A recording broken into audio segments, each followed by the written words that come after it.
আসসালামু আলাইকুম। তো সবাই কেমন আছেন? আশা করি আপনারা সবাই ভালো আছেন। তো আমি অনেকদিন পর একটা রিলস দিলাম। তো আমার নিজের রিলস। তো আমি কন্টিনিউ দিতেছিলাম বাট এখন দেই না।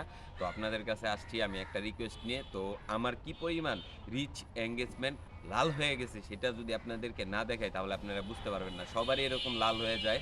তো এই লাল হওয়ার কারণটা হচ্ছে কি জানেন?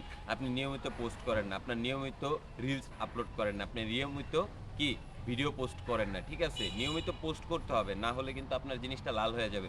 আর লাল হওয়ার পরবর্তীতে কিন্তু আপনার কিন্তু কোনো লাভই হবে না। ঠিক আছে?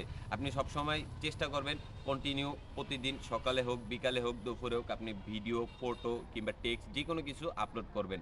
আর আমার যে কি পরিমাণ ফলোয়ার বাড়তেছে সেটা আপনারা আমার পেজে না ঢুকলে আপনারা বুঝতে পারবেন না। ঠিক আছে?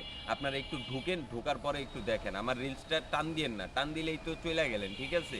একটু দাঁড়ান, একটু দেখেন আমার পোস্টগুলো একটু না দেখলে আপনারা বুঝতে পারবেন না। ঠিক আছে? এমনি কইরা কেউ কাউকে ফলো করে না। ঠিক আছে? আগে আপনি ফলো করেন, তারপর আমি ফলো করতেছি। এত কিছু করতে হবে না। আপনি শুধু আমার এই রিলসে একটা কমেন্ট করেন। তার পরবর্তীতে দেখেন আপনার কয়টা রিপ্লাই আসে। ঠিক আছে? তো আশা করি সবাই পাশে থাকবেন। ঠিক আছে? আসসালামু আলাইকুম। আল্লাহ হাফেজ।